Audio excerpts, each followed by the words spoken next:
Hello and welcome back to Clownfish TV. It is me, Geeky Sparkles, and today it is only going to be me for the last couple of videos because Neon is busy elsewhere. So we're going to talk about the fact that Deadpool and Wolverine has topped $1 billion at the box office. It is not yet the highest grossing R-rated film. It's the second highest, but it's probably going to hit the top spot and beat the Joker out real soon. So before we get into it any further, please like and subscribe, and if you do, I'll give you a woohoo, and we're going to talk about this. Now, what Deadpool Wolverine is doing really well, Borderlands is doing really, really bad. So there's definitely a complete opposite effect for these two films. We'll talk about the good, Deadpool and Wolverine. So yeah, they're going to hit, they've already gone over 1 billion. It's like 1.02 billion at the box office.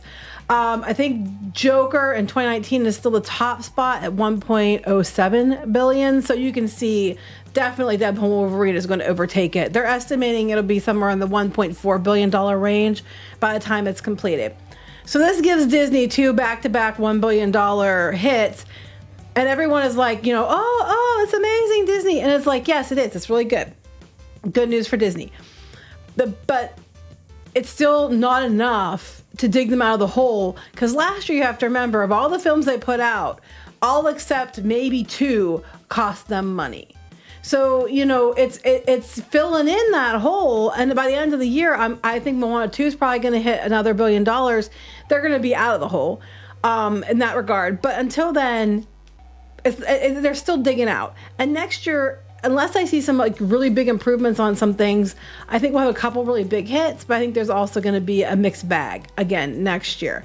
So let's talk about this. CNBC has this article out.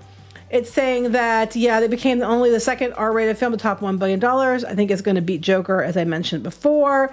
It's doing really well with audiences. And I have here on the Rotten Tomatoes, we have 78% critical, 95% audience score. It's just like kicking all kinds of butt. Everybody loves it. And, you know, a lot of people have said repeatedly, and I agree, it's because of Ryan Reynolds. Ryan Reynolds and Hugh Jackman made this movie what it is, Ryan Reynolds especially. And he had more say over it, which I think is what saved it, because Disney having their way would have destroyed it. Which is interesting because I have this article from Yahoo going, oh my gosh, guys, the viral marketing stunts made Deadpool a winner because a Disney exec said so. While I think viral marketing does definitely play into it, do I think that's what made Deadpool win? No, I do not. These two made Deadpool successful. That's why Deadpool is good. The viral marketing was probably a lot of it their ideas too. And they're saying, oh, because they went to they were doing cameos and K-pop videos. Ryan Reynolds has done that before with other Deadpool things in that. It wasn't just this. They did it before. Cooking chimichangas with celebrity chefs. They're trying unorthodox stunts to reach the fragmented Gen Z audience. The Gen Z audience, yes, but a lot of people who came to this movie were the other audiences, the millennials, the Gen Xers, people who love comics, love Deadpool like Ryan Reynolds. That's why they came. The Gen Z were there, but not in the numbers that other groups were. Why do they keep doing this?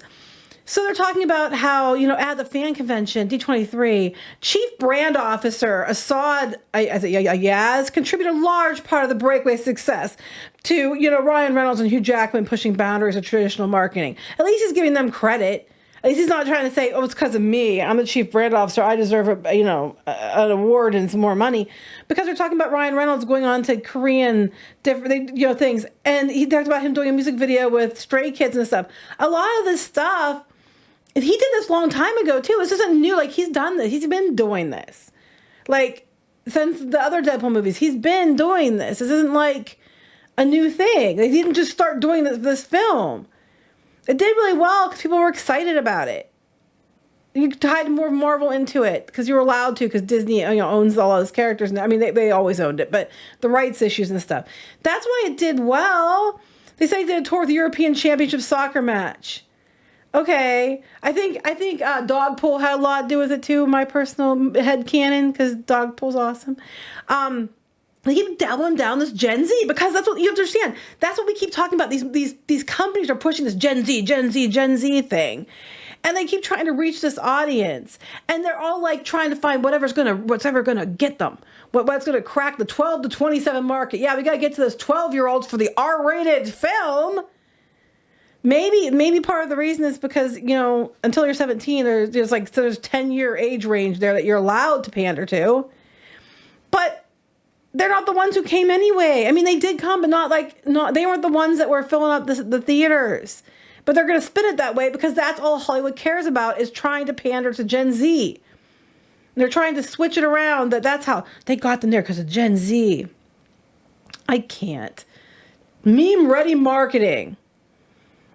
It's Gonzo approach. Yes, Deadpool's perfect for that. 100%. Ryan Reynolds is good at it. 100%. But this isn't new. He's been. We're talking about the Airbnb thing, because that last year they did Barbie and all these viral market. The Airbnb Barbie house did not make Barbie movie big. I'm sorry, it didn't. Some of the things they're crediting is stupid, and they keep mentioning Gen Z. And while I'm hearing that, there was quite a bit of Gen Z, like it was like a 50 to 60%. Now it's not all Gen Z. For younger audiences up to age like 34 in the first opening weekend or whatever, you still have there's still several years there that's like, it's only like a few years for Gen Z, and then you're going into millennial territory. But they're equating those all to Gen Z, even though they're not all Gen Z. There's a bunch of millennials. But a lot of the cameos and the things that were in here were geared to the millennials and the Gen Xers, the later Gen Xers, because it was like, Blade with Wesley Snipes, and, Chris Evans, but as Human Torch, and, Jennifer Garner's Elektra. Those were all geared to the older people watching the films, not the Gen Z. A lot of Gen Zs are going to be like, who the hell's this? That's not Elektra. They're not even going to know who these characters are. They don't even know who Blade is at 10 to 1. So yes and no. You might have got their butts in the seat for the opening because of the viral, these gimmicks, but I don't think overall that's what led to it doing so well theatrically. I think it played into it, but I think it's because you pander to the correct audience in regards to the choices are made in film. Now, that being said, I 100% think that Ryan Reynolds deserves the majority of the credit for this, because those viral things, those were him. He's been doing them with his own products for years. He knows how to reach people across the board. And it implies too that the only ones who like memes are Gen Z. It's like there's a lot of millennials and stuff who do memes too. It's just funny to me. Anyway, so they're doing pretty well. It was also interesting that with this weekend, Ryan Reynolds' wife, Blake Lively's film did pretty good. It did 50 million opening, which, for a rom-com, not bad. But the other big news besides Deadpool and Wolverine is Borderlands. Borderlands didn't even do 10 million opening weekend. Now, I think that's just domestic. I don't know what it did globally, but it didn't even do 10 million. It was 9 million something. It didn't even do as a D+ cinema score on exit polling, opening day exit polling. It did not do well. It didn't even do 9 million. And that's bad because it cost like 110 million to make, and it did like 9 or 10 million opening. Not good. So you got to Rotten Tomatoes for that one. It's up to 10% critical and 50% audience. But this movie is not performing. So while you have on one end Deadpool and Wolverine hitting $1 billion at the box office in 3 weeks, Borderlands is the polar opposite of this. You have a movie that took way too long to come out. By the time you got it out, people just don't care about Borderlands that much. I think you casted too old. Apparently the script started out good, but then it got changed with reshoots.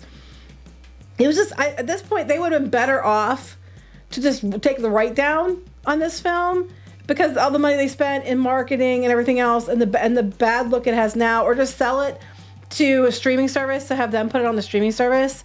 Release it out to them would have been a better move than putting it in theaters, because it's not looking good for Borderlands. So it's really, on one end you have a movie that was rated R that people didn't know if it would make $1 billion, going to do probably 1.4 billion and doing phenomenally, and on the other end of the spectrum, another pop culture film is out there not even doing 10 million. It's like you have one of probably the worst openings, pivoted up against really good opening for a rated R film. So it's just interesting this weekend. It's all over the place. And then you have a rom-com in the middle with Ryan Reynolds' wife. So there you have it.